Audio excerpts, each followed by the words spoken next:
3. 수비수의 동작과 반응 속도. 자, 우리가 정보를 인지하고 그것을 대뇌에 전달하여 판단을 하고 다시 동작을 하는 데까지 걸리는 물리적 시간을 반응 시간이라고 합니다.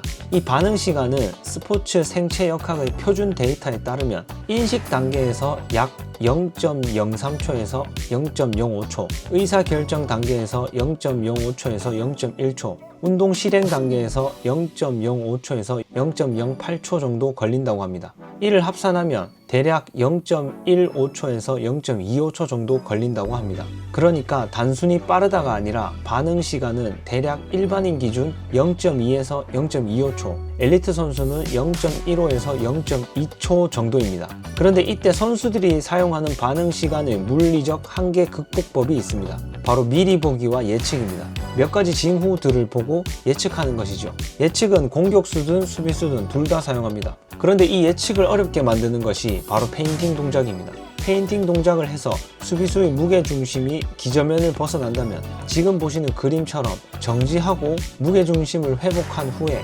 재가속하는 시간까지 걸려서 약 0.65에서 0.9초 정도 시간이 걸리게 됩니다. 0.9초면 축구에서 거의 회복할 수 없는 수준이 됩니다. 왜냐하면 0.9초면 100m 달리기에서 거의 10m 정도의 거리가 차이 나는 시간이기 때문입니다. 하지만 만약에 페인팅 동작으로 인해 수비의 무게중심이 이동하지 않고 단순히 반응만 지연된다면 약 0.4초 정도 늦게 됩니다. 단순 반응 속도가 약 0.2초, 페인팅 때문에 지연된 반응 속도는 0.4초, 페인팅으로 무게중심까지 이동시킨다면 0.9초의 시간이 각각 걸리는 겁니다. 여기서 시사하는 바는 역동작에 걸리면 0.9초로 현실적으로 따라올 수 없는 격차가 생겨서 완전히 돌파가 되는 것이고, 역동작이 걸리지 않더라도 페인팅을 한두 번 하고 돌파를 시도하는 것이 0.4초 정도의 이득이 생기기 때문에 낫다는 것입니다. 물론 경기 상황을 고려해야겠지만요. 그리고 이 페인팅 효과를 극대화하는 방법이 한 가지 있습니다. 그것은 바로 선택지가 많아질수록 반응 시간이 로그 함수적으로 늘어난다는 사실입니다. 힉의 법칙으로 알려진 축구처럼 선택지가 많은 상황에서는 단순 반응 시간보다 더 긴 시간이 소요된다는 뜻입니다. 그런데 여기서 선택지가 늘어나면 일정 수준까지는 반응 시간이 증가하지만 어떤 임계점에 가면 더 이상 늘어나지 않는다는 것이 로그 함수입니다. 이 선택지는 축구에서 다양한 드리블 패턴을 갖고 있는 것이 상대의 반응 속도를 늦추는 데 도움이 된다는 뜻입니다. 한마디로 단순하게 두세 가지의 드리블 패턴을 갖고 있는 것보다 변화무쌍하게 다양한 드리블 패턴으로 드리블하는 것이 예측하기 어렵고 수비수의 반응 시간을 지연시킬 수 있다는 뜻입니다. 여기까지를 다시 정리하면 수비수의 반경 안에 들어가지 않으면서 수비수의 무게중심을 내가 가려고 하는 방향의 반대 방향으로 보내고 나는 반대로 간다. 그런데 설령 수비를 역동작까지는 보내지 못하더라도 수비수의 반응 속도를 늦추는 것에 도움을 주는 것은 한두 번의 페인팅과 변화무쌍한 패턴을 갖고 있는 것이 좋다입니다. 또 여기서 아주 중요한 사실이 있는데 바로 운동학습에서 말하는 그 유명한 피츠와 포스너의 운동학습 단계입니다. 무려 1967년에 발표되어 이후에 이를 보완하는 여러 이론들이 나왔지만 가장 직관적이고 기초적으로 운동학습에 대해 설명할 수 있는 이론이라 이걸로 설명드리겠습니다. 되게 간단합니다. 먼저 인지 단계에서는 어떻게 움직일지 머리로 계속 생각해야 하고 모든 주의 집중이 그 동작에 쏠려 있습니다. 두 번째는 연합 단계입니다. 과제에 대한 숙달이 높아지면서 이때는 주의 집중이 조금씩 분산됩니다. 축구에서 가장 중요한 주변을 인식할 수 있게 된다는 것이죠. 세 번째 단계는 자동화 단계입니다. 동작이 무의식적으로 나오는 단계로 내 몸의 움직임에는 주의를 거의 쓰지 않고 전술이나 상대방의 움직임에 주의를 쓸 수 있는 단계로 설명합니다. 마치 축구 코치님들이 헤드업을 강조하는 것과 같은 맥락입니다. 사실 첫 단계인 인지 단계에서는 헤드업을 하기가 어렵죠.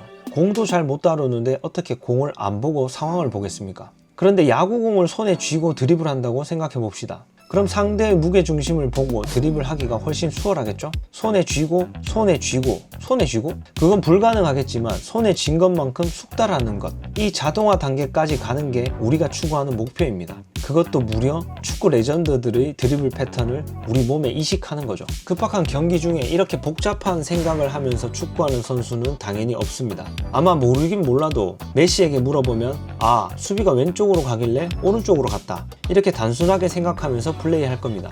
그만큼 수비수의 자세를 보고 경기 상황에 맞게 그것을 기반으로 내가 가진 드리블 패턴을 사용하는 그 프로세스가 자동화되어 있기 때문입니다. 하지만 이렇게 장황하게 설명드리는 이유는 페인팅 동작이나 감속과 가속으로 수비수의 무게중심을 흔들면 공격수가 그만큼 유리하다는 것을 체감할 수 있도록 하기 위함입니다.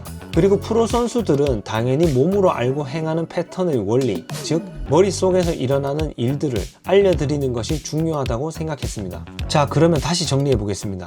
먼저 상대 수비를 제치기 위해서는 수비 반경 안에 들어가지 않는 것이 좋다. 만약 수비 반경 안에 들어가 있다면 벗어나는 것이 좋다. 그리고 두 번째는 상대의 무게중심을 움직이고 반대로 움직이면 된다. 세 번째는 앞선 두 가지 전제를 실현하기 위해서는 1편 영상에서 소개해드린 25가지 드리블 기술들이 축구 역사상 가장 많이 증명된 기술이다. 이것을 생각 안 하고 쓸 수 있도록 자동화하는 것이 우리가 할 수 있는 가장 이상적인 일이다. 즉, 저희가 소개한 대부분의 드리블 동작은 축구 역사에서 가장 많이 증명된 기술들, 무게 중심을 반대로 보내서 역동작을 만들거나 혹은 수비수의 가속과 감속을 의도적으로 만들고 우리는 한 발 먼저 움직이는 동작들입니다. 실제 경기에서 내가 상대의 반응을 보고 거기에 맞는 동작이 나온다면 가장 베스트 하겠지만, 가장 현실적인 장면은 상대의 반응을 보고 내가 동작하는 것과 상대의 반응을 예측해서 내가 동작하는 것, 그 사이 어디쯤이라고 생각합니다.